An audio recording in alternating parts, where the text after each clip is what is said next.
Good afternoon, everybody. Welcome to yet another edition of Business Networking with Vipul Bondal on Thinkly Talks. So I have a very special guest today. I say very special because I've been wanting to invite this gentleman for a very long time. And, I wanted to make sure that, I have his time and his attention. And I'm extremely thankful because he actually has scheduled something that was there today to another day just to facilitate this podcast. So thank you very much.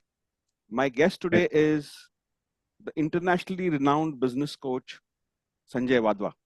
A quick introduction to Sanjay, although I'm not sure whether I can make it quick because his credentials are pretty long. So let me try and make it as quick as possible. So Sanjay is an international business coach, as I just mentioned. He specializes in conducting what he calls 50 minutes business breakthroughs, during which he gives entrepreneurs ideas to generate business worth 50 lakhs without spending any money on advertising or marketing. He is experienced at coaching people at various levels across various industries and has trained multicultural audiences across many nations like the USA, Australia, UAE, Myanmar, Sri Lanka, Malaysia, and Thailand. He is the director training and co-founder of Phenom Services Private Limited. I hope I've pronounced that right, Sanjay. Correct.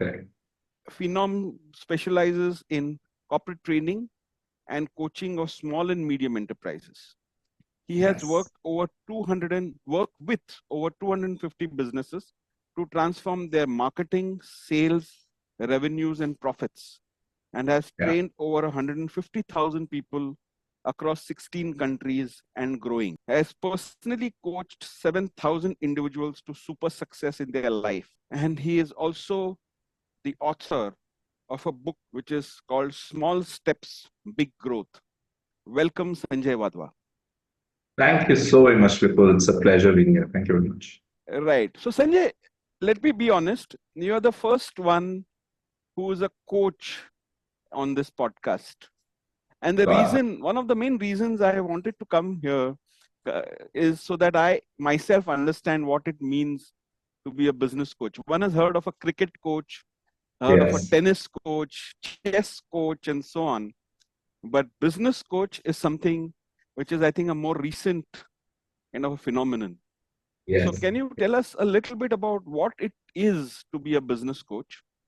And what is the role of a business coach in an organization? So first of all, thanks for this amazing introduction.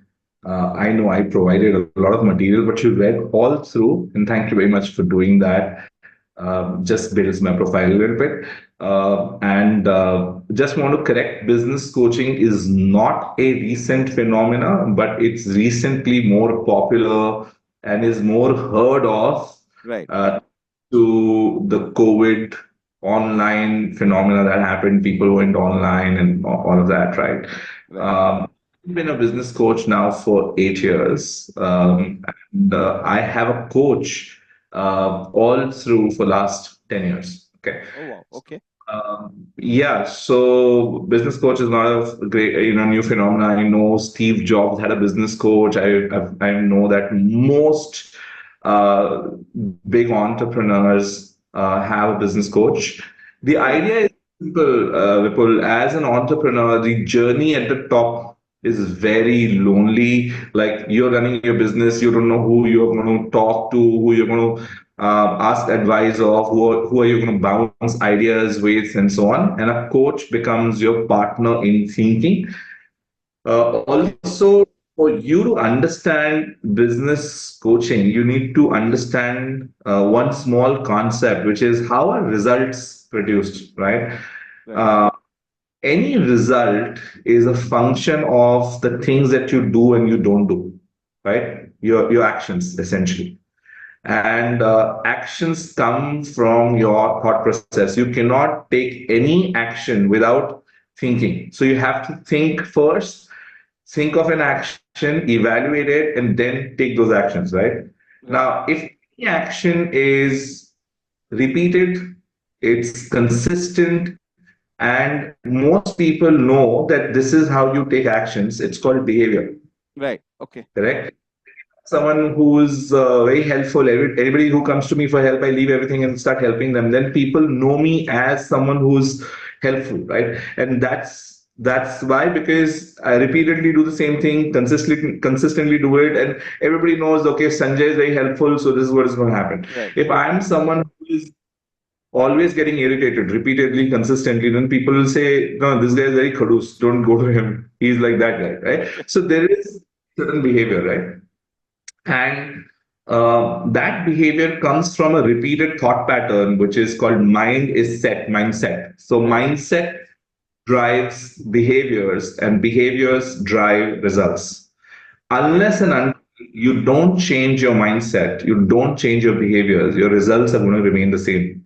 A lot of people wonder, I do a lot of work, I come in early, go in late, do this, that, and the other, I work 6, 7 days in a week, yet my business is not growing as much as I think it should. The reason is you're repeatedly doing the same things, okay? Right. Your thinking is the same, your actions are the same, and therefore your results are the same. Now, a coach comes in and starts to check with you, have you thought from different angles and different perspectives? Okay. And when that happens, your perspective broadens, your thinking broadens. Okay. Like, I'm going to take a prop and explain this to you. Like, there is a glass in my hand. This is like maybe 300 milliliter glass. If I hold this glass under a tap for, let's say, 30 seconds, it's going to fill up. Okay. But what happens if I hold this glass for 1 minute? It's still going to have 300 milliliters of water. Everything else is going to flow away, but the 300 milliliter water is what it's going to hold. If I hold it for 1 day, 1 week, 1 month, 1 year, I'm still only going to be able to hold 300 milliliters of water. So Right. imagine, this is your mindset. This is your thought pattern. If you're thinking in a certain way, your results are only going to be a certain level. Right. So for entrepreneurs who have achieved success and now they don't know how to go to the next level, they need to challenge their thinking. They need to challenge their actions or change their actions. Okay. And that's where a coach walks in, asks them to think of the same situation from different angles and different perspectives, thereby broadening their mindset. Once Right. the mindset is broadened, things they didn't know about themselves comes into light, they start thinking differently, they take different actions, and different actions have higher chances of producing bigger results.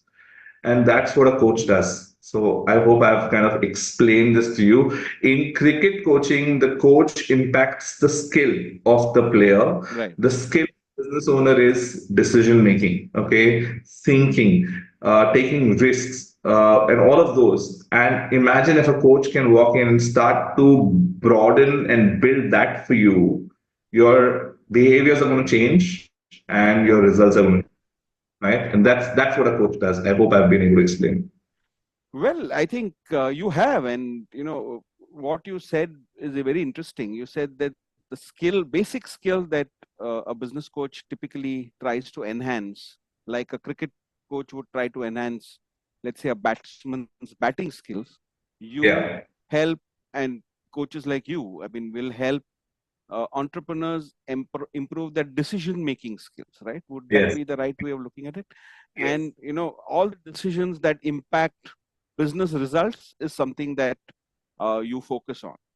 Yes. Yes. Right. So a couple of questions come to mind. So first is, I mean, how did you become a business coach?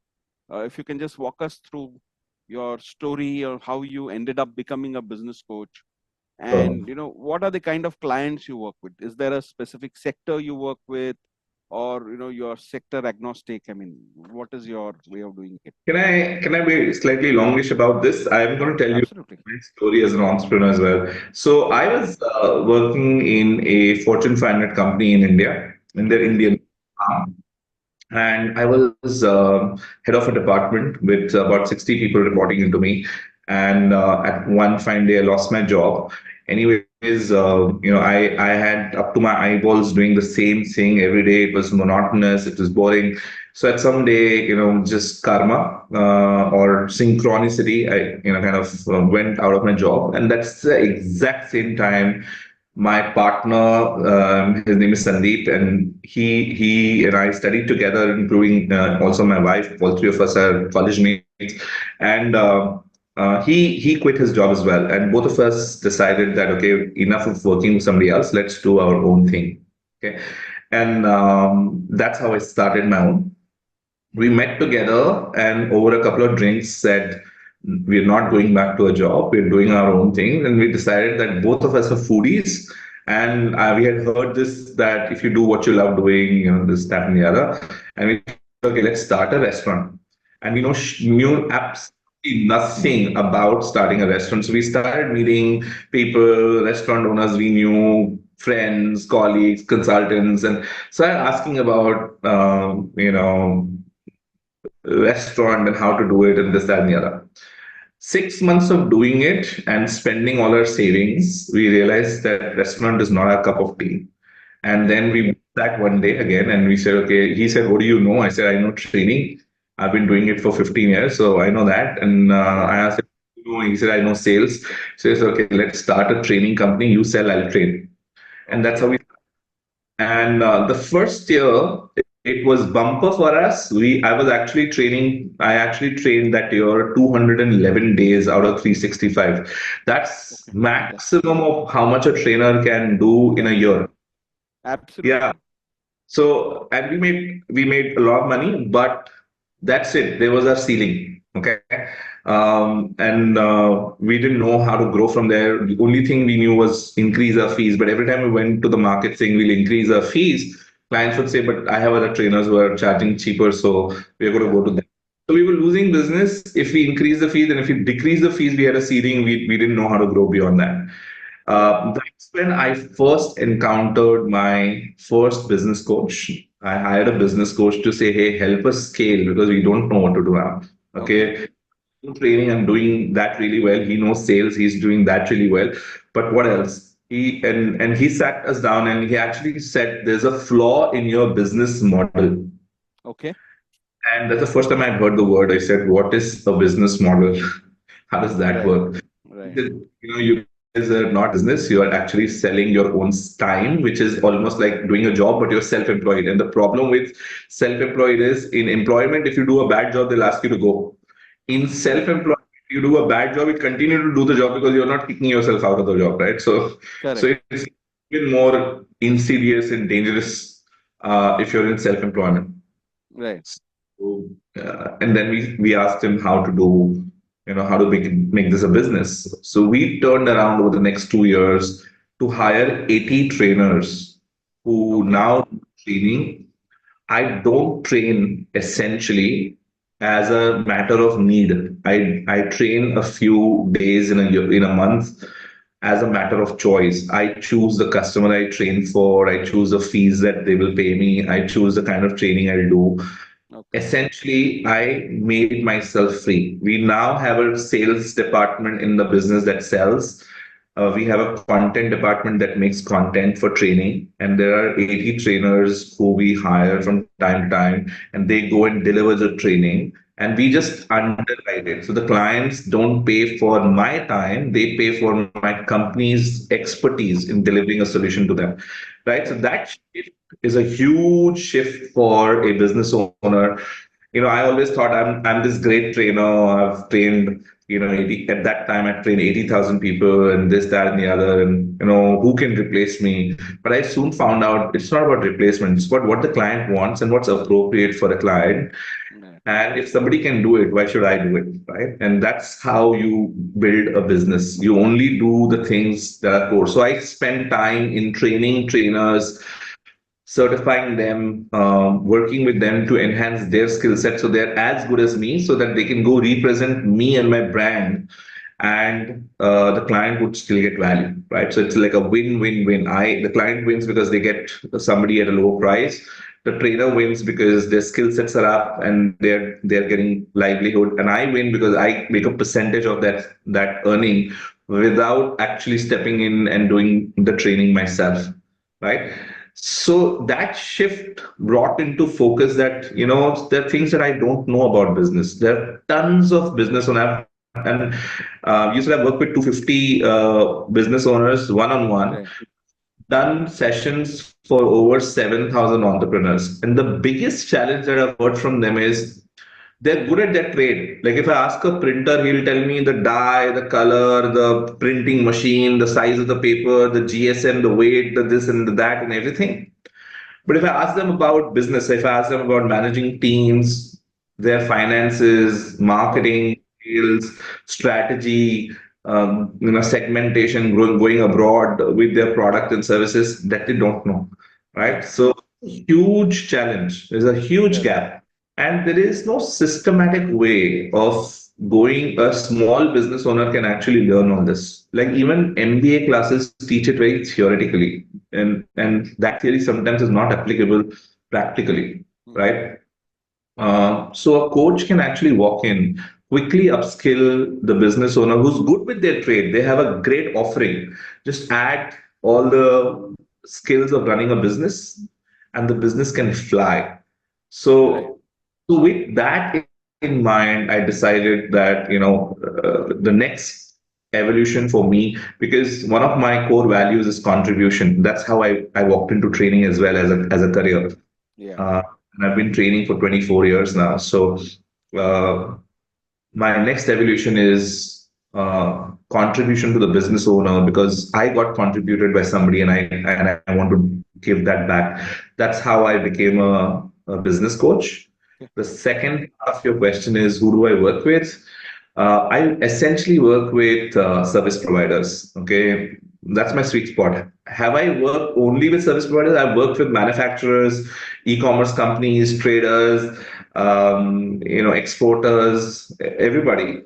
But if you ask me, I love working with service providers. I have a services business. I understand that business really well, Yeah. and that's my sweet spot. But I've had 60 crore manufacturing company to go to 100 crores. So if someone comes and I understand their business, I'm happy to coach them. I'm that way industry agnostic. But if you ask me, who do I go behind and I pursue actively, I pursue service providers. If you have like a $500,000 or $1 million business and you want to go to $3, $5 million, then that's something that I can help you do. That's what I do. Okay. Okay. Understood. So, I also had another follow-up question to do. So, what are the qualities, qualifications, and experience that one needs to possess? Because one definitely, once when you interact with business people, typically, they, as you rightly mentioned, a printer will be, so much all about, their GSM and the dies and so on, or, for that matter, some other business, they'll be very, very technically good at their business. Correct. Whereas, the other aspects of business, they might not be good at. For example, finance, they may not be very good at. They will depend on other people. Marketing, Correct. sometimes they're depending on other people. And, Correct. when you have a discussion with them, they prefer to talk to someone who, is from that background. So because they think Yeah, somebody from that background will be able to help them, sure. well, sometimes it's possible, but very often many of these people come with so much of technical knowledge that, Yeah. business knowledge eludes them. So typically, Yes. what are the qualities and qualifications and experience you think a business coach should possess? Or is that important? Or is there something more that a business coach that should possess that helps you know, make a very successful business coach? And what has made you successful? Oh, sure. So first of all, let me tell you why I qualify to give that answer. Okay, so see, on one side, I coach business owners and I help them double their profits Yeah. 1 year with money back guarantee. Okay, in the last 8 years, no one has ever asked me for a money back. So I believe that they got their worth, right? Right. I'm sure. So yeah, that's the first thing. The second thing I want to say is I also train and certify people to become business coaches. Okay. In the last 3.5 years, over 50 business coaches have been trained and certified. And most of these people, 84% of them have actually got clients within the first 6 months of joining the program, which is not even the program hasn't even gotten over, but they have got clients. and they have also helped a lot of their clients. I have coaches who make 5-10 lakh rupees per month coaching clients. Okay, and that too on a part-time basis. So while they do all the things that they were doing earlier, they also coach businesses. Okay. Right. So I have kind of made this a science of how to train and certify coaches. So that is why I'm telling you now what I'm telling you. So first thing, when I decided to be a coach, I needed to get a skill set of how to coach people. Okay, in India, most coaching is, and especially in this zone, I'm not talking about sports coaching or health coaching or any of those things. They are skill based, but um, coaching where people are asked help to grow their mindset. Most coaching is generic in nature. Like Right. there's generic stuff that's happening. So after acquiring the generic skill set of how to coach someone, I was still not satisfied saying, hey, this is about me coaching someone on any topic or anything where they're stuck. But how do I bring the specialization of business coaching here? So I found out that there's nothing in India. So I had to travel. I traveled to US, Canada, Australia, to learn some of the aspects of business coaching from different people there. And so learning is the first step. And then I got aspects of business coaching that are not very commonly present in India. Okay. And then we had to kind of Indianize those because they were mainly US centric Global. or Yeah. tier one country specific, right? So once we did that and we got some success, like I've taken a 25 crore event management company to go to 70 crores in 18 months. I've taken a 20 crore logistics company to go to 20 to 75 crores in 12 months. I've taken a 60 crore manufacturing company to go from 60 to 100 crores. Taken interior designer to go from zero business to 4 crores in 1 year, which is like in her 15 years of life, that was the highest business that she'd ever done. So Wow. stuff like Okay. so we saw that this works. Okay, and there's a need for this, but there are not enough coaches doing that. So then we created a program for that, and we do three skills. One, we teach you how to coach and deliver tangible results that are measurable. Okay. Like people say, in my business, I was here, and now after your coaching, I've reached here. Okay. My turnover was this much, my turnover has grown, my profit was this much. I had 60 clients, now 160 clients. So there is a tangible Right. result, right? Right. That's the first. So that's one skill people need to learn. The Correct. second skill, even if you're the best coach in the world, unless you know how to market yourself, Right. you're not going to be able to make an impact. Being the best coach in the world is like opening a store in the jungle. Nobody knows it exists. Nobody goes there. Nobody knows. Like it's like a huge jungle, and nobody knows you're sitting in one corner of the world, right? But you market yourself and you reach out to people. Suddenly, people sit up and say, "Who is this person? It's talking so much sense." Okay, and they start to follow you. Right. They become your tribe. And then the third skill you want to do is when people start to follow you, how do you serve them in a way that they actually start wanting to buy from you? So three skill sets: delivering tangible results. Second is marketing yourself. Marketing And yourself. third is converting those people who come through marketing with attracted to you, selling them without being salesy or pushy or manipulative, all those wrong connotations of sales that people have, but being genuinely able to serve them in a way that they naturally see you as a choice for them to work with you. Okay, so those are the Those three are the qualities.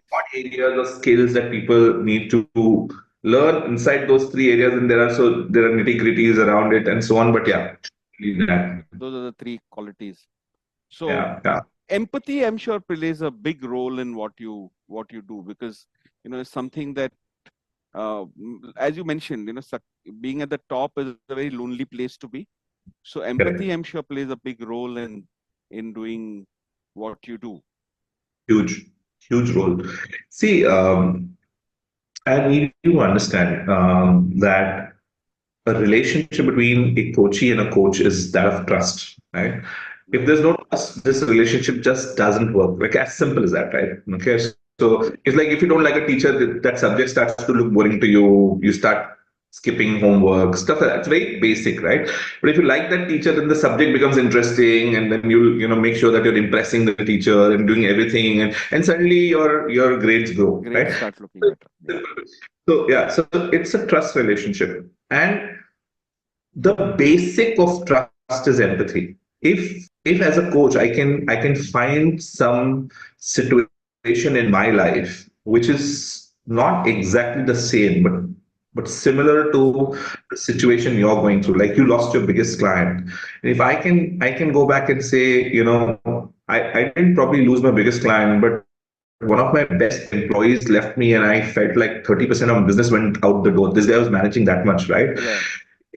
Find that event and find the emotion at that time, and if I can be sensitive that you might be going through a similar emotion, if not the same, and if I can act appropriately, the other person gets that hey, this guy knows what it means to be in this situation, and because he understands my pain, I can trust this guy to come up with a solution. I can trust this guy as my partner to explore what the solution could be, right? So, the fastest way to gain trust is to know the pain of your customer, and to be sensitive that they may not be in the right frame at this time, and I need to be sensitive to that fact and not force things around, but really work with them to overcome the hump. Like, I know that it doesn't matter, don't worry, yaar. In a couple of months you'll have more clients, things will tide over. But that guy is not understanding all of that right now. Correct. He is in shock. So I can't be saying, very insensitively saying, "Oh, don't worry, things will happen." I got to say, okay, what are you going to do now? Okay, how do we challenge, overcome the challenge? There is a challenge. I understand that. And when they start thinking about the future and look at how to overcome the challenge, they start seeing that in 2 3 months things could be okay. And that's when I share my experience. So there is that amount of sensitivity, understanding that emotion that they may be going through, and not forcing yourself through that process is very important, in fact. And that's why empathy is critical, because empathy builds trust, and without trust, coaching doesn't work. So it's like almost the most important thing in coaching. Fantastic. Fantastic reply, Sanjay. I mean, I always expected that, that would be the key reason, because, some of the best people in the world, like you said, even Steve Jobs has had a coach. And, Yeah, I'm certain that his coach wouldn't be able to tell him much about IT, right? But, yeah, the only reason he may have survived with a demanding person like Steve Jobs would be because he understands what Steve Jobs is going through, and therefore was to guide him in the right way.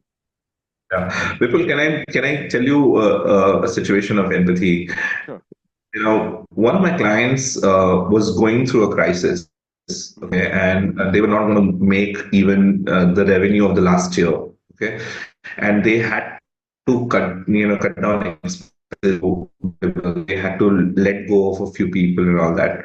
So as we were discussing it, I said one of the first people you should let go of is me, because it's not right that you're going to have an external consultant, but you're going to let internal people go. Yeah, and it's not a business decision, the right business decision for me, but it was the right business decision for him. What face will he have with his people if he's going to say, "I'm going to let all of you go, but I'm going to have an expensive coach who's going to work with me"? It just doesn't work, right?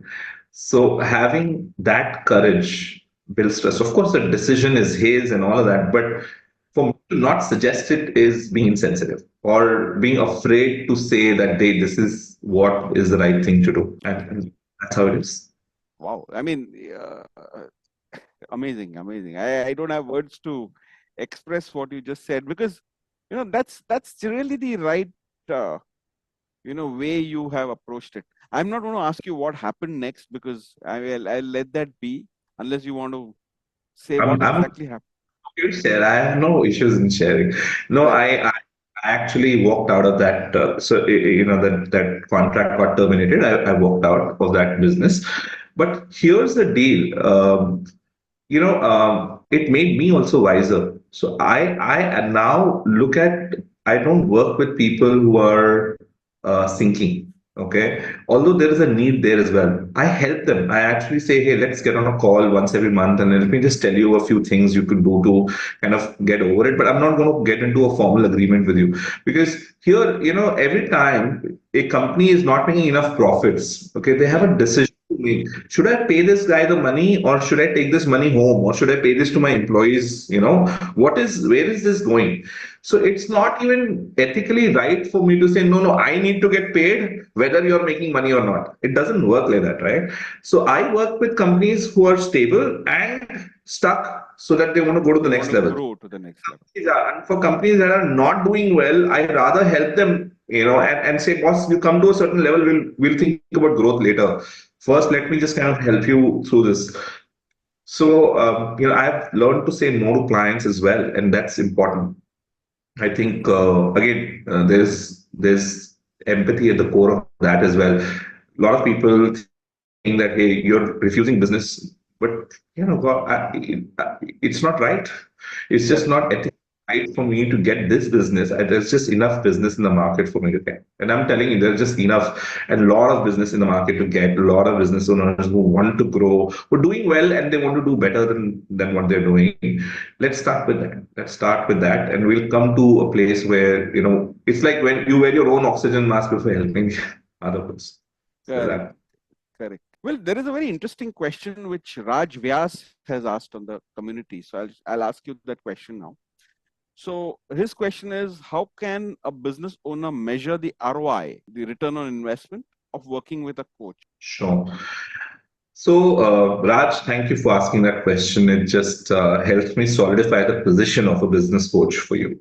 So, first things first, I want you to get, there's a ladder of coaches, okay? There is a relationship coach, a career coach, a health coach, a wealth coach, a stock trading coach, a performance coach, a business coach, and so on. There's some of these, a life coach, sorry, I missed that. So there are a lot of coaches where the returns are not tangible. Okay. But I think a few of the coaching areas, like health coach, the returns are very tangible, right? If I lose weight or if I gain weight, then you can measure that, right? And like a stock trading coach, if I make money from stocks, if you coach me, I made money from the stocks, then it's good. Otherwise, it's not good, Yeah. right?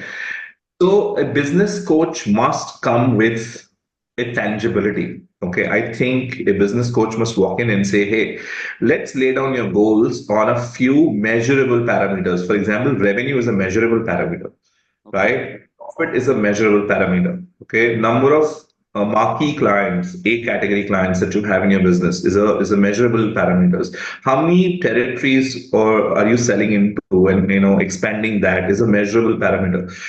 In fact, business coaching brings a lot of tangible returns, and therefore it also commands very high fee. Okay, but the answer to your question is, if I was hiring a business coach today, and if I'm paying the coach a lot of money, then I'm going to say, hey, I must at least make 10 times the profit from his advice or his intervention. And if I did that, then that's a successful return, correct? Okay. And I lay down those challenges with the coach. I say, hey, listen, my revenue is stuck at so many crores for last 2 years. I'm unable, probably I'll grow by 10-15% this year on my own. Beyond that, this is how much revenue should grow. So I know you've given me 10x the returns. Correct. And if you're willing to sign up to that as my partner, then I'm hiring you, and then let us play that game. Then if I reach that number, I know that this coach has helped me do that, because I personally, I felt I'm only going to grow 10-15%, but this guy helped me go to from 15 to 50%, which is huge. Okay, and that's why when I commit to somebody, I say, hey, I'm going to help you double your profits in 12 months. Otherwise, I'll refund your fee. And I give this in a written agreement, Vipul. I Wow. put where my mouth is. Okay. And I say, if we don't hit double, then, please take your money back. One of my first clients, we had this risk and reward clause that last quarter fee, you hold back. If you hit the double number the revenue goal, then you pay me. Otherwise, you don't pay me that. Okay. If you hit the goal, then you pay me the last quarter fees in double. So there's a bonus. And if not, Okay. right? Don't There I forfeit one quarter's fee. correct. Uh, and they did not reach the double digit number. They were shy of the double digit number by 8 crores. But in the and they didn't pay me the last quarter fee. But they actually made 3 times more in the next 6 months because of Ah, all the initiatives that we've taken. So right. they ended from 25 crores, they ended to 41 crores in the 12-month period that I was with them. But in the next 6 months, they actually went to 75. So huge. Fabulous. So, it's not just so you're not just a sounding board. You're actually you have a stake in the business in that sense. I You part, shouldn't I be doing that? I mean, if you're a teacher, and if you just said, "Oh, I finished my portion, but 40 people failed," then correct. how teacher are you, right? Absolutely. Or the Absolutely. doctor says operation was successful. We followed all the 97 steps, but the patient died. What's the point of that? Correct. So yeah, Correct. that's Fantastic. right. Okay, so I'll take a couple of questions. The next few questions we'll take it from the community, which are also interesting. So I'll take one from Sakshi Shetty. Her question is: are there any misconceptions about business coaching that you've experienced in all these years of coaching? It's not misconceptions, but as much as people are looking for help, they're also afraid of help. Wow. There are Okay. people I meet who say, but if I hire you, there's more work that I have to do. There's, more this, more that. So they're afraid to actually step out of their comfort zone. I think percent of the people who reject my services, who don't buy my services after hearing what I do, they do that because they think, oh, this is just too much that Too you're much going to discipline. you're going to demand from us. Correct. And I think I can do that. Okay. And in various ways, they say that. I just finished pitching with one company. We did a very deep analysis of their company and their strengths and weaknesses and this and that and the other. And when we gave them the report of these are the things that are going well in your organization, these are the things that you must improve, they said, "Oh my, oh, so much work. Sorry, we won't be able to do that." So they're happy to not grow quickly and faster and larger, but they're okay to, stay in their comfort zone because they can't go beyond their comfort zone. Like if I tell somebody, let's meet at 7 o'clock in the morning, Yeah. they say, 7 in the morning, I get up at 9. But Correct. listen, if you keep doing what you are doing, you're going to keep getting what you are getting. So a common challenge, I say, is for people to step out of the comfort zone, and that's a big one. Another myth a lot of people have is, a coach is very expensive. It's just too much investment.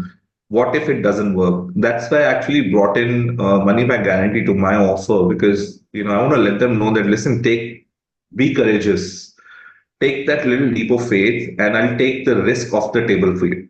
Relax. Right. Okay, and I'm sure that you can do more than what you are doing right now. You got to trust yourself to do that. And if money is a concern, then I want to take it off the table. So that's another thing. I hope I've answered that question, but those are the two key that I keep hearing all the time. Correct. So, is there a case or a example of a client whom you can talk about, where, if you when you think about it, it gives you great joy because this is my best case study or, the case study that's closest to your heart. I mean, just to bring alive what happens in a coaching situation. Yeah, one of my clients, he started his business. I'm not going to name names, okay? Yeah, that's all right. So, Yeah. uh, so one of my clients started his business when he was 23. And Right. at the age of 43, his business had done the best year in his 20 years of doing the business. He had almost $2.5 million of revenue. And Right. And he said, but I'm tired. I don't know what else to do now to go from here to the next level. Right. When we started working with them, within 3 months, they had their best sales month in 20 years. Okay. Within 6 months, they doubled their revenues. And within 1 year, they grew their business by 375 percentage. Wow. Okay. Yeah. From 2.5 million to nearly 10 million, like nine and a few, okay, like that. And that's the proof that businesses have so much potential. It's just that they don't know how to realize that. And Vipul, that's my mission, to get small businesses to realize their fullest potential and become big. Like, how can a small business say, today I'm big, I've reached Correct. here. And that is something that I want to do. There are clients where we've started some projects with them where we optimize their marketing and sales. And their marketing and sales help them survive the COVID period.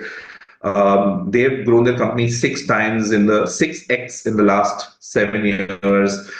Stuff like results of dreams have happened. Okay, and those are some amazing things. Like, and my proudest thing is that you don't need a coach forever if you don't want, Right. but you must have a coach so that they can fix and align a few things in your business, and then your business is like a well-oiled machine, and then it's kind of running on its own. But yeah. Okay. And 3 years back is when we casted this vision and said, okay, this is what we'll do in our business. And 3 months later, when we had casted that vision, when it started to sink in and digest and all that, Sandeep, my partner, and we were sitting one day and we said, if you want to do 100,000 small businesses, and you and I are two people coaching 7, 8, or 10 businesses every year, because that's how much we could do at that time. Coaching. Yeah. So, then how are we going to reach 100,000? And Right. that he said we will train and certify more people to become coaches. And since then, we started Coaching. training and people, business coaches. In the first year, we only had 3 people who trusted us. In the next year, we had 10. This year, we are at last financial year, we did 61 coaches. And Wow. this Okay. year, we are targeting 100. But imagine if each 100 of these coach 10 every year, then in the Correct. next 5 years, we would have covered half the ground, right? And that's the vision of how. So we probably will not meet the deadline of 2026. That's, yeah. That's the game Or we you are playing may. right You never know. I mean, you might. in this process. Not so we constantly keep thinking what more can we do, what more can we do. We are in fact thinking of, or in the process of making a biz company where we'll have increases. Correct. If that can happen, that could be miraculous. That's the one that we're working on right now. So let's come to the basic reason why we are meeting today, Sanjay. It's all about business networking. Sure. And well, you are a ace networker, and you are a member of BNI. So just tell Yes. me, how has business networking and active business networking helped you in your business? So I started my business networking journey as soon as I started my business in 2011. Right. Okay. And 9 months later, I said, listen, this BNI business doesn't work for me. I have to go attend these meetings on a weekly basis. And usually that's the day when I'm training as well. So either I lose direct revenue, or I go to the meeting and, or I miss the meeting. What do I do? It's a choice, right? Every time I would miss a meeting, I would miss opportunities to generate business. And every time I would attend the meeting, I would probably lose revenue. Revenue. Right. So I went away, but I knew that, as a consultant, a professional, a service provider, each of these categories, or a business owner in itself, you need to surround yourself with people because you're in a people business. Correct. 3 years later, remember when I said we turned it around and we had 80 trainers who were training for us and all that, free. I came back to BNI, and for now for 8 years and a few months I've been here. And I've got tremendous amount of connections, tremendous amount of business from this platform of where I network very actively. I'm also part of three or four different other networks with other purposes. Like I'm part of a business coaching international network where we share best practices and learn from each other in this peer learning and all that. So that's another network that I'm part of. And I believe that every professional should find their own tribe and be a part of the tribe. Okay, because even when you're going through difficult times, just someone to share with is a big thing to do. And True. 50 other people say, oh, we've gone through the same, and this is how what we did, and this is what happened to us, and you suddenly find inspiration and hope, right? Correct. I also am part of a people where that 11 different entrepreneurs we meet once a month and we share our challenges, our successes, our perspectives with each other. And we've been a group for 10 years now, and they've Okay. seen maps and downs. Like, imagine if I had a fight with my partner, who I don't know how to resolve it with him. But Correct. if I go share it with some others and they give me perspective, it gives me a chance to come back and resolve it with him, right?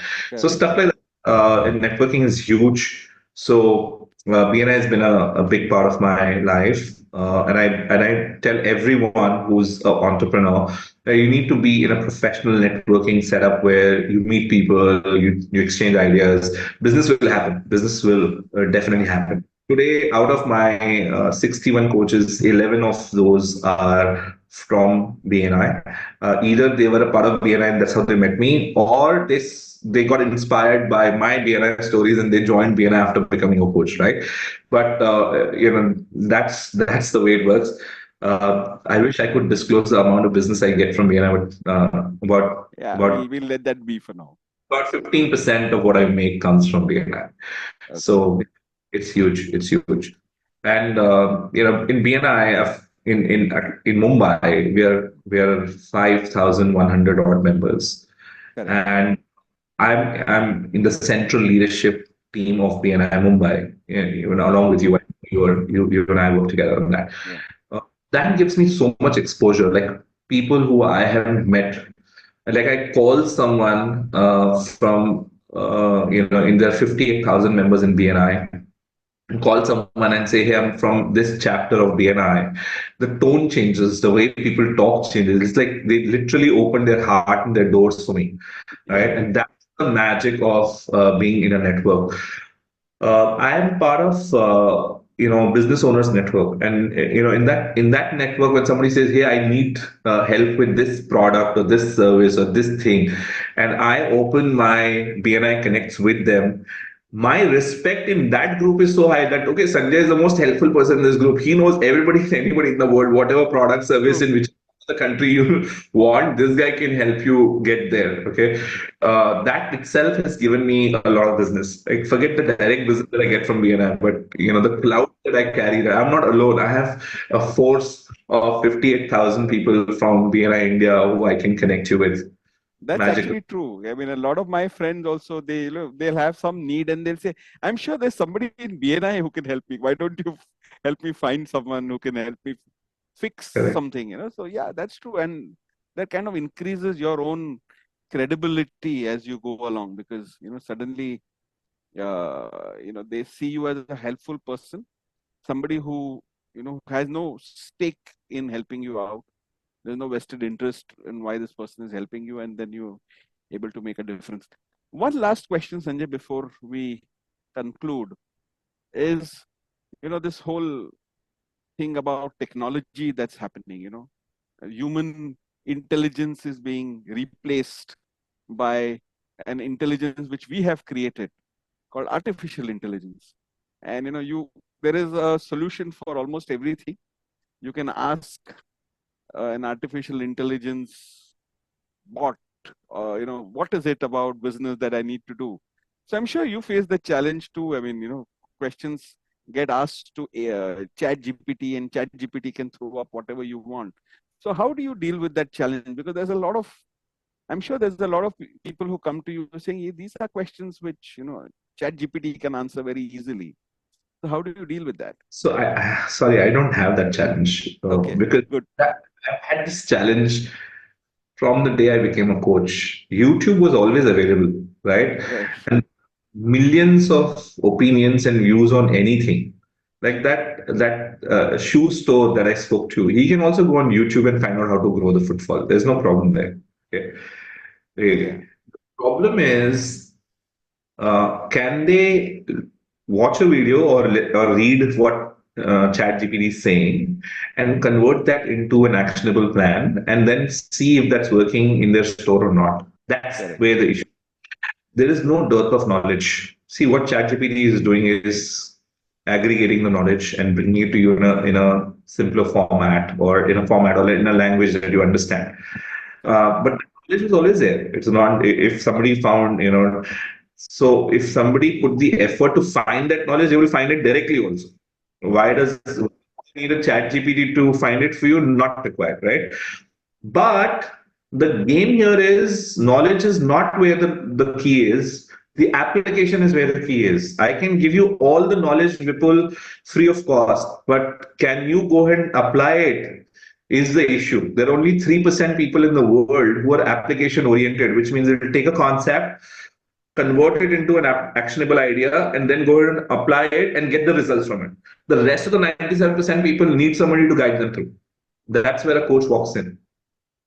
And in Correct. India, there's a huge challenge with our education system. We are a knowledge-driven culture. From eras, there has been gurukuls and knowledge and this, that, and the other, right? True. But the problem with our knowledge is we teach concept after concept after concept after concept after concept. Where are we teaching application? Like Correct. today, education is changing, but in the SSC, when we did it, we were only learning concepts, remembering it, and vomiting on paper, wherever the projects, wherever and that's why if you look at the number of inventions that India does versus the number of patents we file, is usually there's a mismatch. Okay, like there are tons of things that India has discovered before the world, and yet the world is credited with it. Because of the Like application.